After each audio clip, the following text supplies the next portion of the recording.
I started with your car. You're next.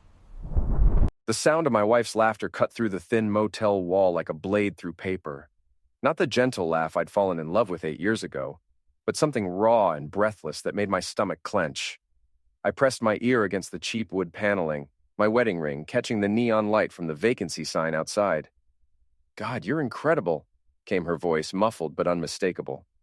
"My husband could never make me feel like this." My hand froze on the door handle. The key card I'd gotten from the desk clerk felt like it weighed 1,000 pounds in my pocket. Everything I thought I knew about my life was about to shatter, and I wasn't ready for the explosion. But I also wasn't ready to walk away. I stepped back from room 237 and pulled out my phone.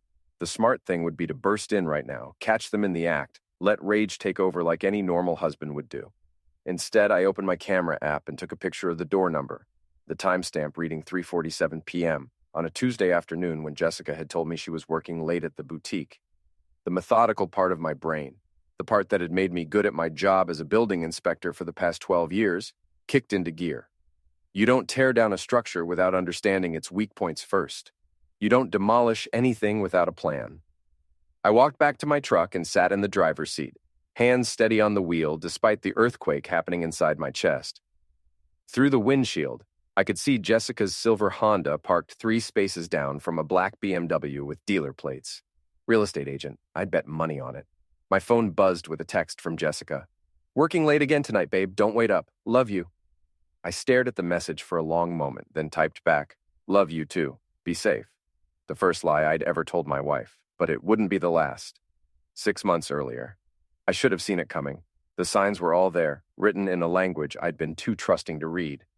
Jessica had always been beautiful, the kind of woman who turned heads when she walked into a room. But lately she'd been different.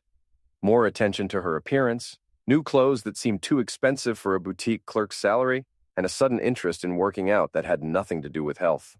"I'm thinking about getting into real estate," she'd mentioned one morning over coffee, not looking up from her phone. "There's good money in it, and I'm tired of folding clothes all day." "That's great," I'd said, meaning it. "You'd be good at sales."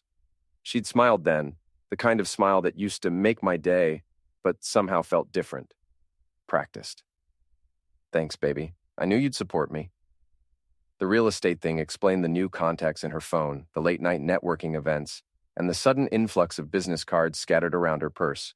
What it didn't explain was why she'd started washing her hair every single day when she used to go 3 days between washes, or why she'd bought expensive lingerie that I'd never seen her wear. The truth hit me like a sledgehammer 3 weeks ago when her friend Michelle called the house looking for her. "Hey, Danny," Michelle had said, her voice carrying that tone women use when they're about to drop a bomb. "Is Jess around?" I tried her cell, but it went straight to voicemail. "She's at work," I'd replied, glancing at the clock. 7 p.m. on a Thursday. "Work? But the boutique closes at 6 on weekdays. I drove by there an hour ago, and the lights were off." The silence stretched between us like a chasm. Michelle cleared her throat uncomfortably. "Oh," she'd said. "Oh, I see. Well, just tell her I called, okay?"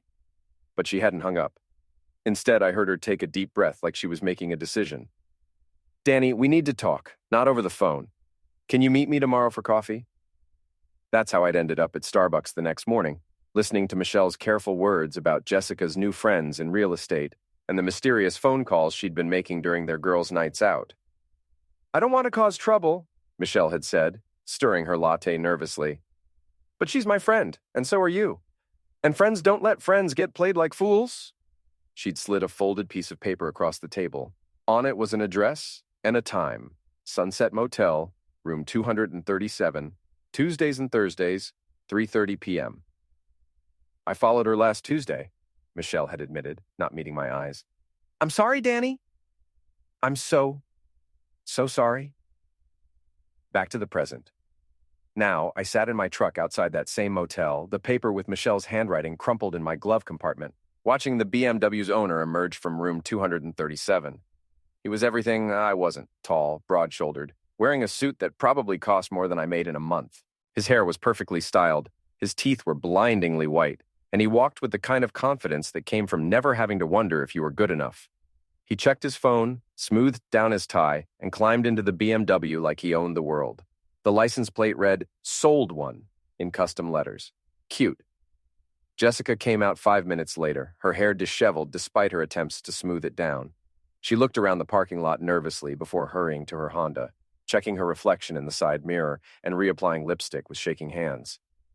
I waited until both cars had left before starting my engine. My phone buzzed with another text from Jessica. Going to grab dinner with Michelle, home by 9. Another lie. Michelle was out of town visiting her sister in Phoenix. I knew because she'd told me yesterday when she'd called to check if I was okay. The drive home took 15 minutes. 15 minutes to decide how I was going to handle this. The old Danny would have confronted Jessica the moment she walked through the door, probably would have yelled and thrown things and made a scene that accomplished nothing except giving her ammunition to use against me later. But the old Danny was dying in that motel parking lot, replaced by someone harder. Someone who understood that revenge wasn't a dish best served hot. It was best served calculated, precise, and devastating. I pulled into our driveway and sat for a moment, looking at the house we'd bought together 3 years ago. It was a nice house in a good neighborhood, the kind of place where people minded their own business, except for Mrs. Patterson next door, who noticed everything and remembered it all. Inside, I opened my laptop and started a new document. At the top, I typed, Foundation Report, Marriage of Daniel and Jessica Thompson. Then I began to document everything I could remember about the past few months. Every lie, every excuse, every time she'd come home smelling different or acting strange. When Jessica finally came home at 9:15, I was sitting on the couch watching television like nothing had changed. How was dinner with Michelle? I asked, not looking away from the screen. Oh, you know how she is, Jessica said, dropping her purse by the door. Can't stop talking about her job. I'm exhausted. She kissed my cheek, and I caught a whiff of cologne that definitely wasn't mine. Expensive stuff. The kind of cologne a successful real estate agent might wear. I'm going to take a shower, she said. Long day. I nodded and went back to watching TV, but my mind was already working on the problem like I was inspecting a building for structural damage. You start with the foundation and work your way up, checking every joint, every connection, every place where stress might cause a failure. Jessica's affair was built on lies, secrets, and the assumption that I was too trusting or too stupid to figure it out. Those were weak points. All I had to do was apply pressure in the right places and watch the whole thing collapse. The shower ran for 20 minutes.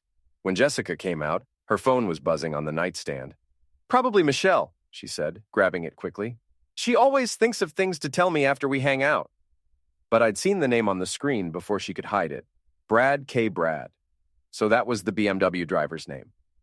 Jessica stepped into the bathroom to check her skincare routine, and I heard her whispering into the phone. The words were muffled, but the tone was intimate, affectionate, the tone she used to use with me. When she came back to bed, I pretended to be asleep. She settled in beside me, but I could feel her restlessness, the way she kept checking her phone under the covers. Around midnight, she finally drifted off, and I lay awake, staring at the ceiling, planning my next move. Tuesday morning, I called in sick to work. Not something I'd done in years, but I needed time to do research. The first step was finding out everything I could about Brad K. A quick search of real estate agents in the city turned up dozens of results. But only one Brad with a last name starting with K, who drove a BMW and looked like he could be Jessica's type. Bradley Kingston, top seller at Premium Properties, winner of multiple sales awards, and, according to his bio, single and ready to help you find your dream home. His photo showed the same perfect teeth and cocky smile I'd seen in the motel parking lot. His bio mentioned that he specialized in exclusive listings and personalized service for discerning clients. I bet he did. I spent the morning building a complete profile. Bradley Kingston, 34 years old, lived in a downtown condo worth more than my house, drove the BMW and a motorcycle, and based on his social media posts, had a taste for expensive restaurants, designer clothes, and married women who were looking for excitement. The social media was a goldmine. Brad wasn't smart enough to keep his personal life private. His Instagram was full of photos from expensive restaurants, luxury hotels, and vacation spots that screamed, "Look how successful I am." What was more interesting were the comments from various women, including a few whose profile pictures showed wedding rings. But the real breakthrough came when I found his business website. Under recent sales, there was a photo of Brad shaking hands with a satisfied customer in front of a sold sign. The customer looked familiar, and it took me a minute to place him. Dr. Michael Garrett, whose wife Patricia had hired Jessica to help redecorate their living room 6 months ago. That's when I realized Jessica's affair wasn't just about Brad. It was about the whole lifestyle he represented, the money, the luxury, the feeling of being special and desired by someone who could afford to take her places I never could. I cross-referenced Brad's sales with Jessica's work schedule and found the pattern. Every time Brad had a major sale, Jessica had worked late or gone out with friends that same week. The timing was too perfect to be coincidental. My phone rang, interrupting my research. Michelle's name appeared on the screen. "How are you holding up?" she asked without preamble. "I'm fine," I said. "Actually, I need to ask you something. Has Jessica ever mentioned anyone named Brad Kingston?" There was a long pause. "Why do you ask?" "Just curious about her new real estate friends." Another pause. "Danny, there's something else I didn't tell you yesterday. About Jessica's new lifestyle." My grip tightened on the phone. "What do you mean? The expensive clothes, the jewelry, the sudden interest in high-end restaurants? Where do you think she's getting the money for all that? Her job at the boutique pays $12 an hour. I'd wondered about that myself, but hadn't wanted to face the implications. Now the pieces were falling into place like blocks in a controlled demolition. "There's more," Michelle continued. "Last month at Jenny's birthday party, Jessica got a call and stepped outside to take it. When she came back, she was all flustered and happy, talking about how someone had just surprised her with dinner reservations at Le Bernardin, that French place downtown where dinner costs $300 per person. I knew the place. I'd looked at their menu once and laughed at the prices. She said it was a client from the boutique who wanted to thank her for helping pick out his wife's anniversary gift. But Danny, that story never made sense. What kind of client takes a retail clerk to a restaurant like that? What kind indeed? The kind who was sleeping with her and had money to burn. After Michelle hung up, I sat in my kitchen staring at the evidence I'd compiled. Photos, timelines, social media posts, financial inconsistencies. If this were a building inspection, I'd have enough documentation to condemn the structure. But I wasn't ready to tear it down yet. First, I needed to understand the full extent of the damage. The opportunity came sooner than I'd expected. Wednesday morning, I got a call about an inspection at a new development on the north side of town. Premium Properties was handling the sales, which meant there was a good chance I'd run into Brad Kingston. I dressed carefully that morning. Clean work clothes, clipboard, official-looking hard hat. The costume of a man who was invisible to people like Brad, someone he'd dismiss as unimportant the moment he saw me. The development was exactly what I'd expected. Cookie-cutter luxury homes with granite countertops and 3-car garages, priced for people who wanted to feel successful without having to think too hard about it. The kind of place Jessica probably dreamed about living. I was checking the electrical work in the model home when I heard voices in the kitchen. Through the doorway, I could see Brad Kingston showing the house to a young couple, his sales pitch smooth as silk. "The thing about luxury," he was saying, "is that it's not just about what you own. It's about how it makes you feel. When you come home to a place like this, you know you've made it." The couple nodded eagerly, already sold on the fantasy he was peddling. Brad caught sight of me through the doorway and gave a dismissive nod before turning his attention back to his clients. "Don't mind the inspector," he said with a chuckle. "Just part of the process. Nothing to worry about." Nothing to worry about. If only he knew. I finished my inspection and was loading my equipment into the truck when Brad approached me, probably to make sure I wasn't going to find any problems that might end his sale. "Everything look good?" he asked, that practiced smile never wavering. "Solid foundation," I replied, meeting his eyes for the first time. "Built to last."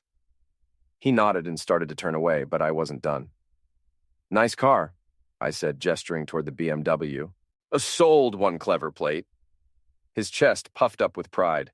"Thanks, bought it after my record-breaking quarter last year. Sometimes you've got to reward yourself for hard work, you know." "I imagine the ladies love it," I said casually. His grin widened. "Can't complain. Success is attractive. Your girlfriend must be impressed." "No girlfriend," he said, and I caught something predatory in his expression. "I prefer to keep my options open. More fun that way." I nodded like we were just two guys talking, but inside I was cataloging every word, every expression, every tell. This man had no conscience, no sense of boundaries. To him, Jessica wasn't a person with feelings and a marriage worth respecting. She was just another conquest, another validation of his success. Well, I said, closing the tailgate of my truck, I better get back to work. Got a lot of foundations to check.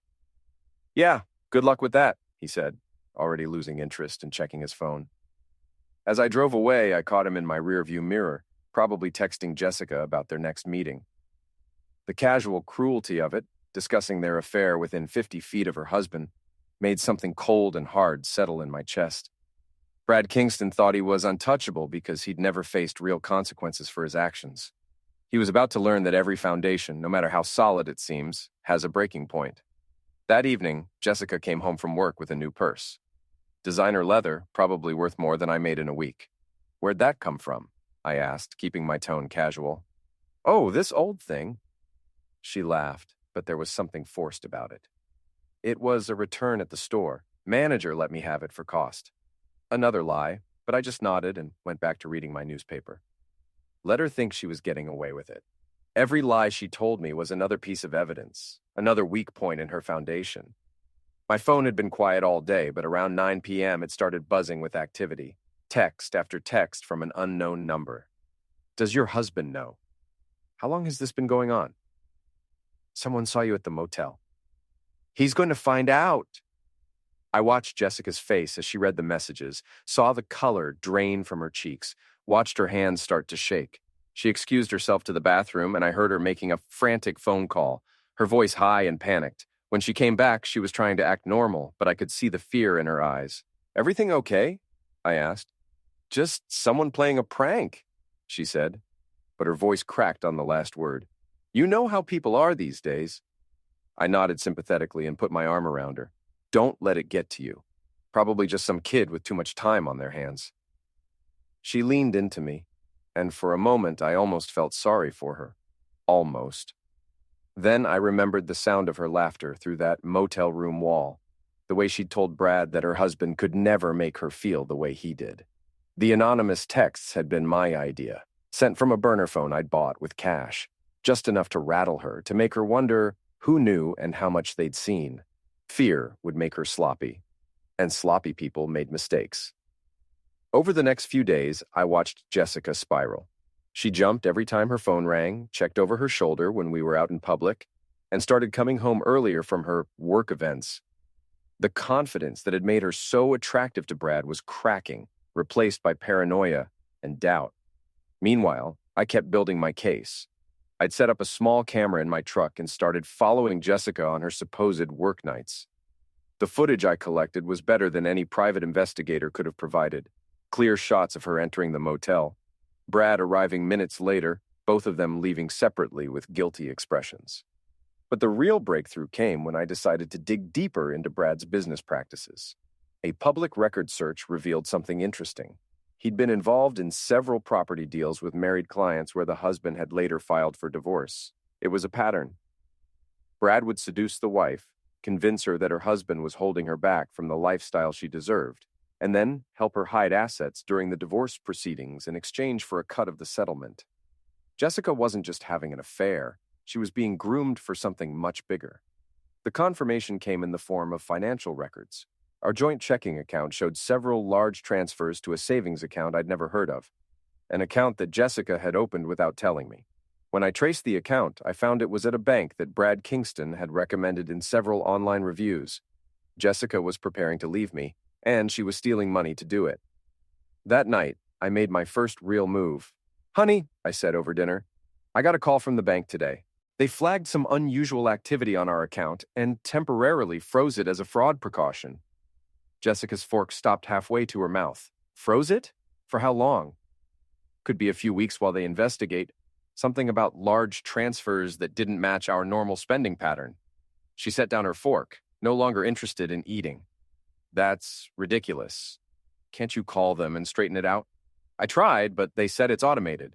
Once the fraud alert gets triggered, they have to follow protocol. It wasn't true, of course. I'd called the bank myself and put a temporary hold on large withdrawals, citing security concerns. Jessica's secret account would run dry quickly without our joint funds to replenish it. This is so inconvenient, she muttered, already calculating how much cash she had available. We'll manage, I said. It's not like we're living paycheck to paycheck. But Jessica was living paycheck to paycheck because she'd been funneling our money into her escape fund for months.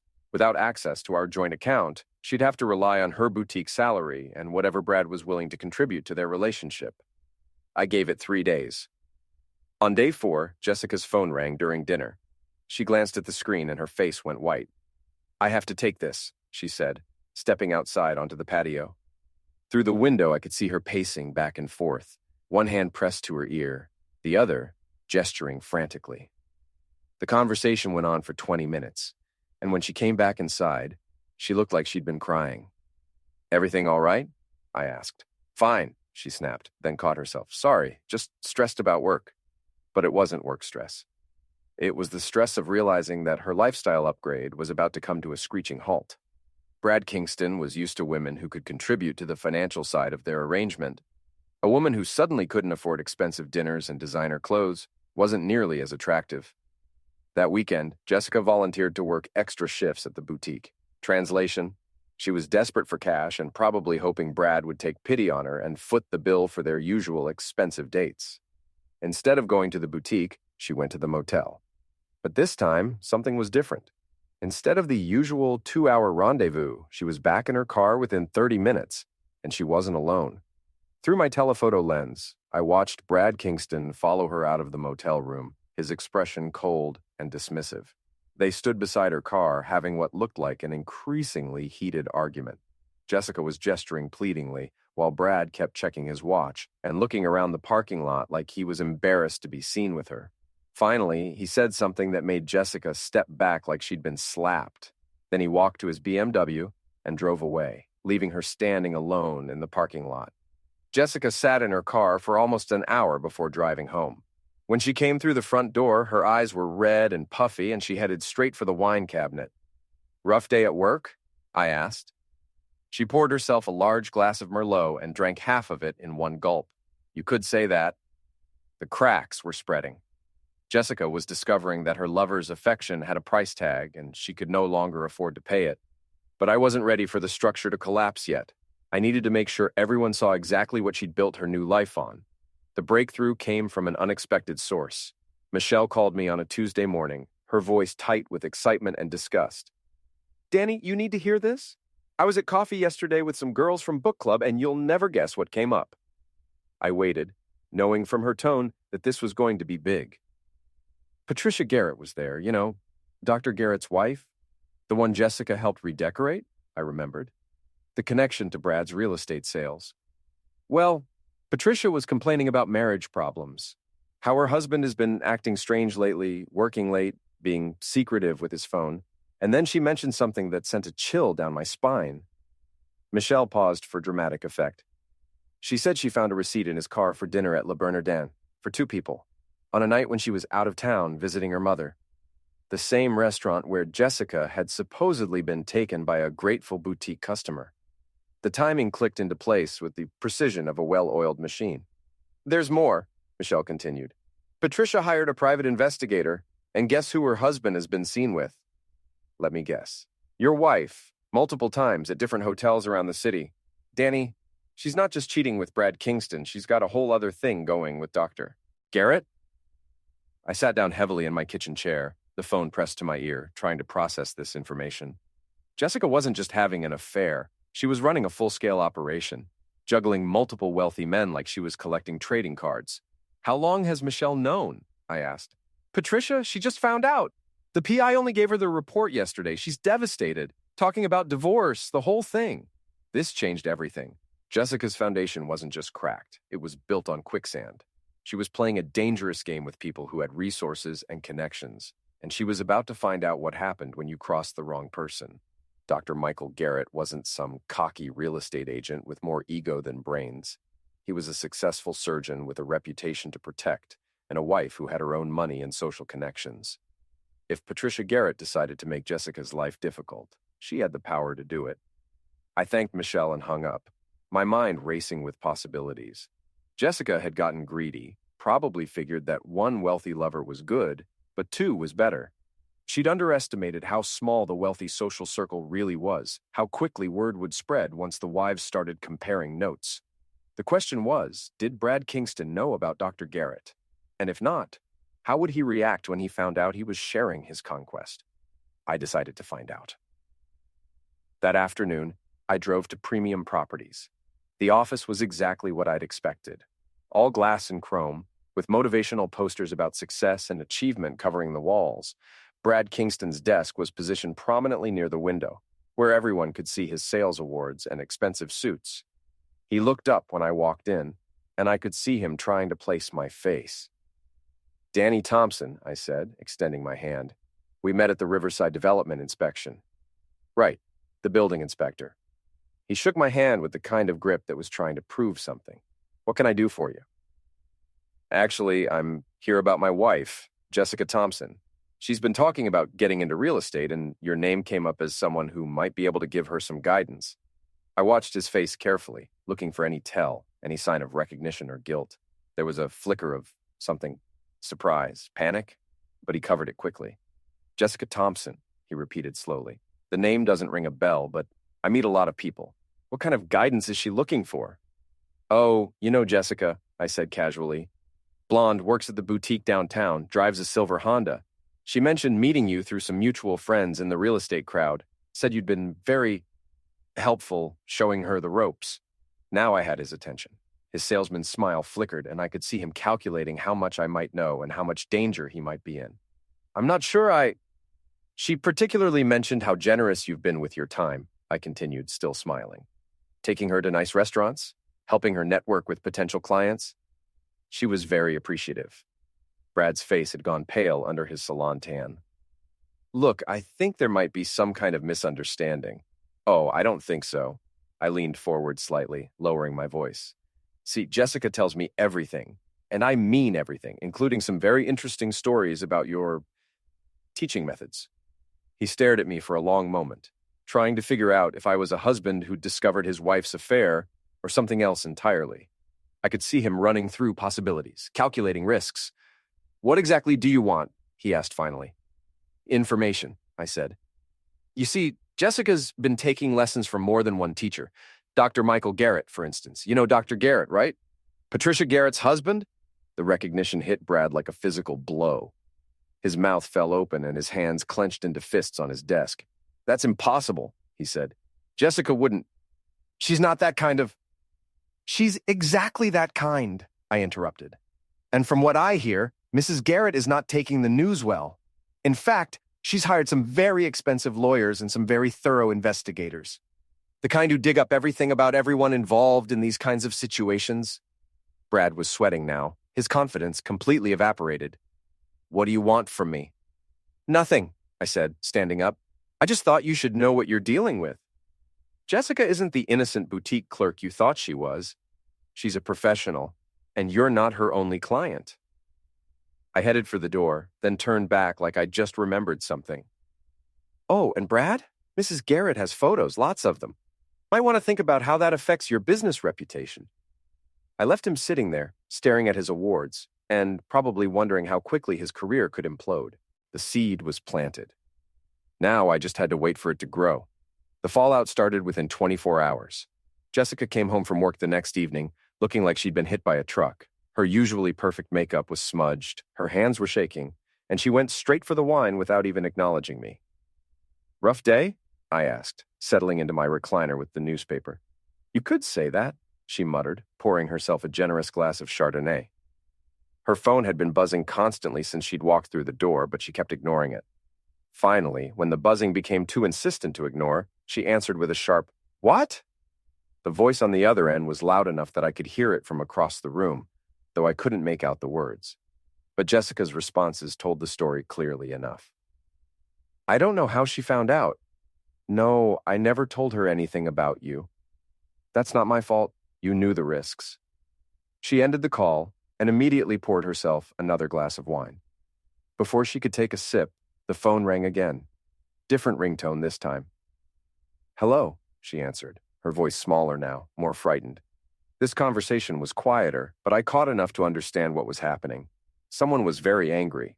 Someone with the power to make Jessica's life extremely uncomfortable. When she hung up, Jessica sank onto the couch and put her head in her hands. "Everything okay, honey?" I asked, looking up from my paper with false concern. Fine, she said without lifting her head. Just work stuff. You know you can talk to me about anything, right? If someone's giving you trouble at work, I can...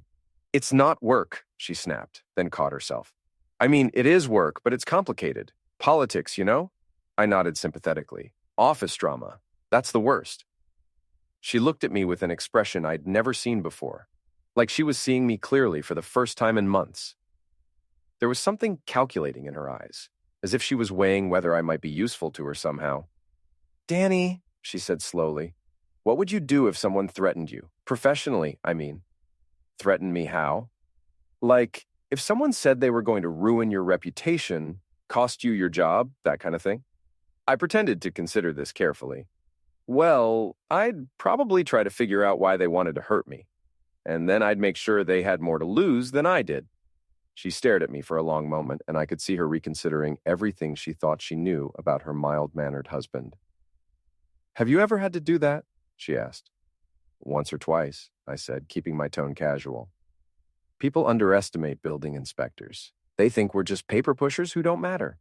But we see everything, we document everything, and we have a lot more power than people realize. Jessica's phone buzzed again. This time she looked at the screen and turned it face down without answering. The thing about threats, I continued, is that they only work if the person making them has something you want or need. But if you can take away what they have instead... I shrugged and went back to my newspaper, letting her imagination fill in the blanks. That night, Jessica tossed and turned beside me, getting up every few minutes to check her phone. Around 3 a.m., I heard her in the bathroom talking in urgent whispers to someone. The conversation went on for almost an hour. When she finally came back to bed, I pretended to be asleep, but I could feel her staring at me in the darkness. She was starting to wonder just how much I knew and what I might be capable of. The foundation was cracking, and she could feel the ground shifting beneath her feet. Friday afternoon, I made another visit to the motel, not to catch Jessica in the act this time, but to have a conversation with the desk clerk who'd been so helpful in providing me with room information. Tommy was his name, a college kid who worked the evening shift to pay for school. He was the type who noticed things, but minded his own business, unless someone made it worth his while to do otherwise. Hey, Mr. Thompson, he said when I walked up to the counter. How's the investigation business treating you? I'd let him assume I was a private investigator rather than correct his assumption. It made our transactions smoother.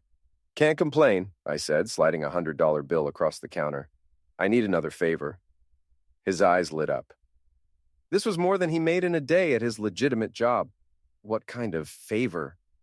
Next Tuesday, there's going to be some drama in your parking lot, probably room 237, maybe the area around it. I need you to call in a noise complaint to the police right around 4 p.m. Tommy looked nervous. I don't want to get in trouble. I slid another 50 across the counter. You won't be in trouble. You'll be doing your civic duty, reporting a disturbance. The kind of thing a responsible employee would do. He pocketed the money quickly. What kind of disturbance are we talking about? The loud kind. Probably some arguing, maybe some pushing and shoving. Nothing too serious, but enough that you'd feel obligated to call it in.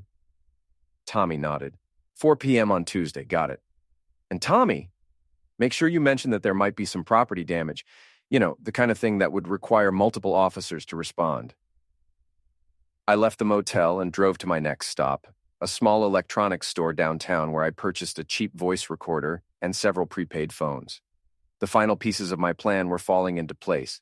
That evening, I sent carefully crafted text messages from different phones to both Brad and Dr. Garrett. To Brad, Jessica wants to meet you Tuesday at 4 p.m. Sunset Motel parking lot. She says it's urgent and she has something important to tell you about the Garrett situation. To Dr. Garrett, your wife hired a PI. Jessica Thompson is going to meet with him Tuesday at 4 p.m. to give him more information about your affair. Sunset Motel parking lot. Thought you should know. A friend. The beauty of the plan was its simplicity. Both men would show up expecting to confront Jessica about different things, neither knowing the other would be there. Jessica, meanwhile, thought she was meeting Brad privately to try to salvage their relationship. I'd created a perfect storm, and all I had to do was watch it tear apart everything Jessica had built. Monday morning brought unexpected news. Michelle called while Jessica was in the shower, her voice barely containing her excitement. Danny, you're not going to believe this. Patricia Garrett called me last night. She wants to meet with Jessica. Meet with her? Why? She wants to confront her face to face. Patricia is not the type to just file for divorce quietly. She wants Jessica to know exactly what she's cost her. And here's the thing. She wants witnesses. This was better than I could have hoped for. What kind of witnesses? The kind that make sure everyone in their social circle knows exactly what happened. Patricia's planning to invite several of the wives from their country club, including some who've had their own suspicions about their husbands and Jessica. I could hear Jessica turning off the shower. When is this happening? Tomorrow afternoon. Patricia's calling it a community intervention. She's rented a private room at the country club and sent formal invitations. Very official, very public. Has Jessica been invited? Oh, yes. Patricia made sure to have it hand-delivered to the boutique this morning. Jessica probably doesn't even know what hit her yet. After Michelle hung up, I sat in my kitchen grinning. Patricia Garrett was doing half my work for me, creating a public spectacle that would destroy Jessica's reputation in their social circle. The only thing better would be if the confrontation happened right after Jessica's world imploded at the motel.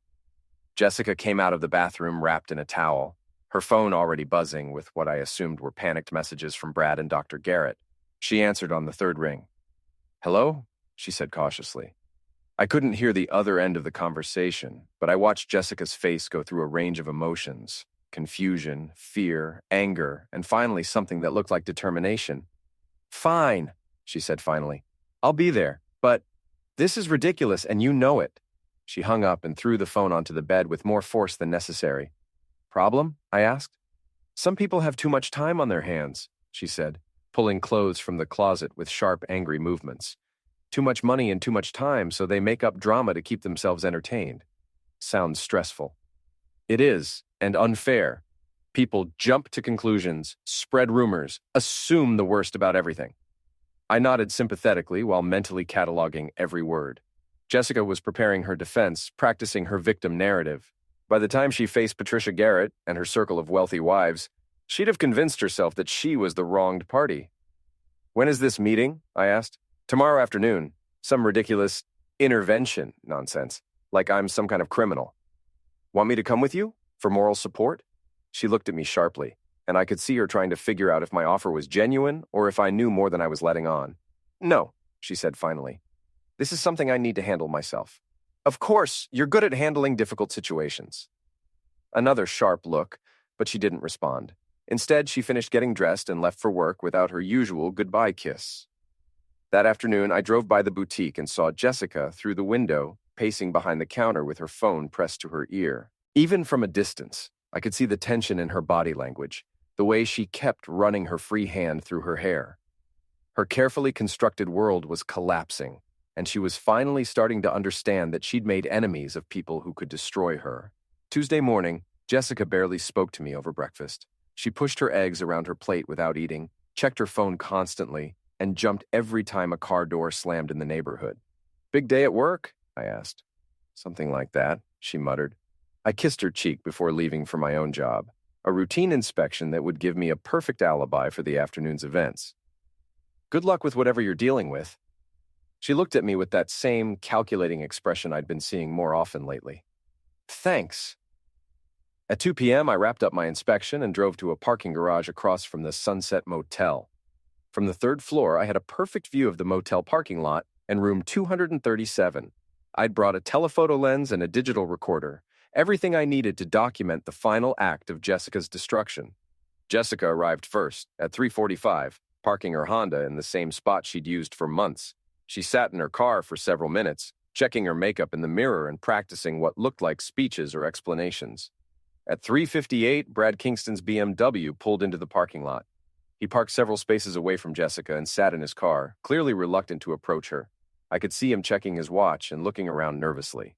At 4:02, Dr. Garrett arrived in a black Mercedes. He parked near the motel office and immediately got out, his body language aggressive and purposeful. This was it. The moment when Jessica's carefully separated worlds collided. Jessica got out of her Honda and started walking toward Brad's BMW, but she stopped when she saw Dr. Garrett approaching from the other direction.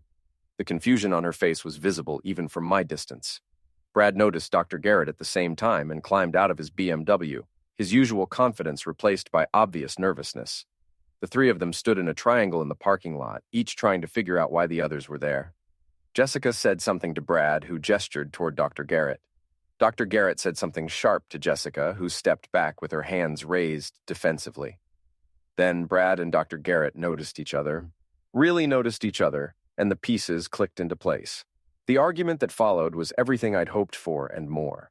Brad, realizing he'd been played, started yelling at Jessica about lying and deception. Dr. Garrett, understanding that he wasn't Jessica's only wealthy lover, began shouting about being made a fool of. Jessica tried to explain, to calm them down, but she was caught between two angry men who discovered they were sharing her attention. Her confident facade cracked completely, and she started crying, which only made both men angrier. The argument escalated when Brad accused Dr. Garrett of stealing his girlfriend, and Dr. Garrett laughed in his face, saying he'd been seeing Jessica longer and had spent more money on her. That's when the pushing started. Dr. Garrett shoved Brad, who stumbled backward into his BMW. Brad recovered and charged at Dr. Garrett, and they ended up wrestling in the parking lot while Jessica screamed at them to stop. The fight was brief, but vicious. Brad was younger and stronger, but Dr. Garrett fought with the desperate fury of a man who was losing everything. They rolled across the asphalt, throwing punches and grappling for advantage. Jessica tried to separate them and caught an elbow to the face. She stumbled backward, landing hard on the concrete, her hand instinctively going to her face as the others froze in shock. That's when I heard the sirens. Right on schedule, Tommy had called in the disturbance, and the police were responding with multiple units. I watched from my perch as 3 squad cars pulled into the motel parking lot, their lights flashing and sirens wailing. The officers separated Brad and Dr. Garrett, both of whom were disheveled and clearly roughed up. Jessica sat on the curb holding a tissue to her nose, mascara streaking down her cheeks as she tried to explain to an officer why she was there. More cars arrived, not police this time, but expensive sedans and SUVs that I recognized from the country club parking lot. Patricia Garrett had apparently moved up her intervention timeline and brought her witnesses to see the show firsthand.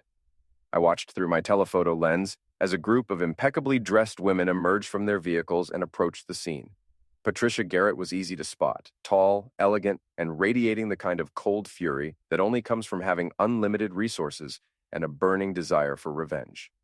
The police were trying to maintain order, but the situation was spiraling beyond their control. Brad and Dr. Garrett were both trying to explain their side of the story. Jessica was sobbing and insisting this was all a misunderstanding, and Patricia Garrett was demanding that everyone present witness exactly what kind of woman had destroyed her marriage. I started my truck and drove down to street level, parking where I could see the action up close. The confrontation had moved beyond anything I'd planned, and I wanted to capture every moment of Jessica's complete downfall. By the time I positioned myself for a clear view, the scene had devolved into complete chaos. Patricia Garrett had apparently decided that a private intervention wasn't enough. She wanted a public execution. "This is the woman," she announced to anyone within hearing distance, pointing at Jessica with the kind of authority that comes from a lifetime of commanding attention. "This is the woman who destroyed my marriage, seduced my husband, and stole money that belonged to my family." Jessica tried to protest, but her voice was lost in the general commotion. The police were trying to sort out what had happened, interviewing Brad and Dr. Garrett separately while keeping them apart. "She's not the only one," Patricia continued, her voice carrying across the parking lot. "How many other marriages has she targeted? How many other families has she destroyed for designer handbags and expensive dinners?" A small crowd had gathered. Motel guests, curious passersby, and the group of country club wives who were documenting everything with their phones. Jessica's humiliation was being broadcast in real time to everyone who mattered in her social circle. "This is crazy," Jessica shouted, finally finding her voice. "You're all crazy. I'm not responsible for your marriage problems." "You're responsible for sleeping with my husband," Patricia shot back, and the bluntness from such an elegant woman sent a shock through the crowd. That's when things got really ugly. One of the other wives stepped forward, a woman I didn't recognize but who clearly had her own grievances. "My husband mentioned you," she said to Jessica, her voice shaking with anger. "Said you were helping him with some business decisions. Now I know what kind of help you were providing." "And mine," said another wife. "All those late meetings and working dinners. I should have known." Jessica looked around at the circle of angry women and realized she wasn't dealing with one scorned wife. She was facing an entire network of women who'd compared notes and figured out her game. You don't understand, Jessica said, backing toward her car. It's not what you think. It's exactly what we think, Patricia said. You're a predator. You target successful men, seduce them, and drain them for everything they're worth. Then you move on to the next victim. The police had finished separating Brad and Dr. Garrett and were now trying to disperse the crowd, but the women weren't ready to leave. They'd waited too long for this moment. What I want to know, said one of the wives, is what your husband thinks about all this. All eyes turned to Jessica, who went white as a sheet. My husband doesn't know anything about this, she said quickly. He's not involved. Not involved? Patricia laughed. Honey, your husband is the only person here who's completely innocent. The question is, how long before he finds out what kind of woman he married? That's when I decided it was time to make my entrance. I walked across the parking lot, moving through the crowd like I belonged there, until I was standing right behind Jessica. Finds out what? I asked quietly. Jessica spun around, and the look on her face was everything I'd hoped for. Pure terror, mixed with disbelief and the dawning realization that her carefully maintained secret life had just exploded in front of the one person she'd thought was safely ignorant. Danny, she whispered, what are you doing here? I got a call, I said, looking around at the scene with false confusion. Someone said my wife was in trouble. The crowd had gone silent, sensing that the real drama was just beginning. Patricia Garrett stepped closer, clearly eager to watch Jessica squirm. Mr. Thompson, she said, extending her hand. Patricia Garrett, I believe you and I need to have a conversation about your wife. I shook her hand and nodded politely. I'd appreciate that, Mrs. Garrett. I'm afraid I'm a little confused about what's going on here. Jessica was looking back and forth between us, trying to figure out how much I knew and how much Patricia was about to reveal. Your wife, Patricia said clearly, has been having affairs with multiple men, including my husband. She's been stealing money from you to fund her lifestyle, and she's been planning to leave you once she'd accumulated enough assets. I turned to look at Jessica with an expression of shocked betrayal that I'd been practicing for weeks. Is that true? I asked. Jessica opened her mouth, but no words came out. The weight of all her lies, all her deceptions, all her careful plans had crashed down on her at once. Jessica, I said again, is that true? It's not what it looks like, she finally managed. What does it look like? I asked, my voice getting harder.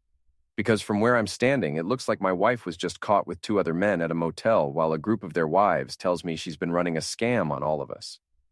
Brad chose that moment to speak up, apparently deciding that his reputation was more important than any lingering loyalty to Jessica. Look, man, I'm sorry, he said. She told me you guys were separated, getting divorced.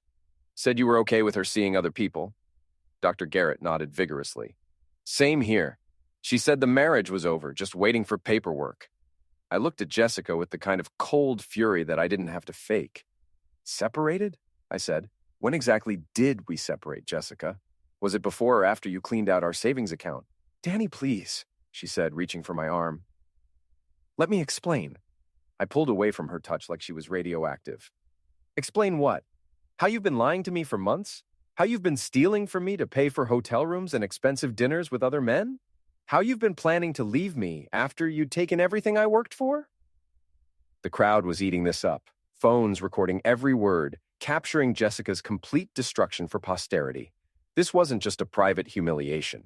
It was a public execution of her reputation, her relationships, and her future. I never meant for this to happen, Jessica said, tears streaming down her face. It just got out of hand. Out of hand? I laughed, and there was no humor in it. You had closeness with multiple married men, stole money from your husband, and planned an elaborate escape. That's not out of hand. That's criminal. Patricia Garrett smiled with satisfaction. I think you need a good lawyer, Mr. Thompson, and I know several who specialize in these kinds of cases. Jessica looked around at the faces surrounding her, angry wives, disgusted bystanders, police officers who were clearly losing patience, and her husband who was looking at her like she was a stranger. This isn't over, she said, but her voice was weak and broken. Yes, it is, I said quietly. This is exactly over. I turned to walk away, then stopped and looked back at her one more time. By the way, I said, the bank called. The fraud investigation is complete. Turns out there really was unauthorized access to our account. They'll be pressing charges. Jessica's face went white. You can't do this to me. I didn't do anything to you, I said. You did this to yourself. As I walked back to my truck, I could hear the crowd dispersing behind me. The police were taking statements, the wives were making plans to share information, and Jessica was sitting on the curb outside room 237, finally understanding that her foundation had completely collapsed.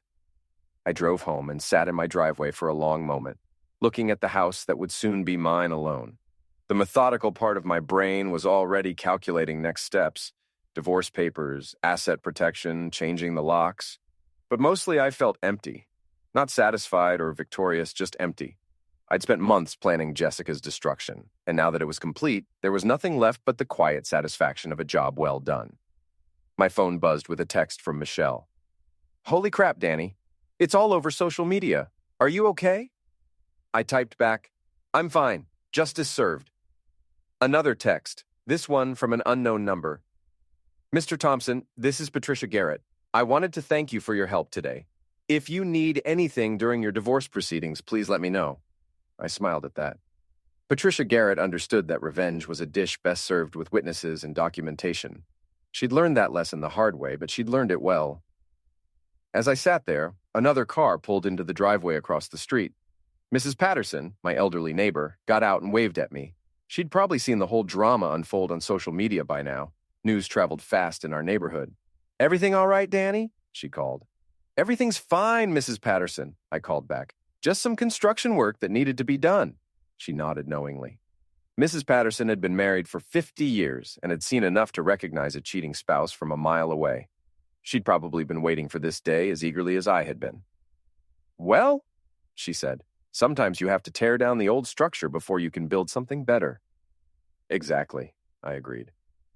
As the sun set over our quiet suburban street, I thought about foundations and the importance of building on solid ground. Jessica had tried to construct her new life on lies, deception, and other people's money. She'd ignored every principle of sound construction, and her whole world had collapsed as a result. But I'd built my revenge carefully, methodically, with attention to detail and respect for the weight-bearing capacity of truth. Every piece had been precisely placed, every connection tested, every weak point reinforced, construction complete, demolition successful.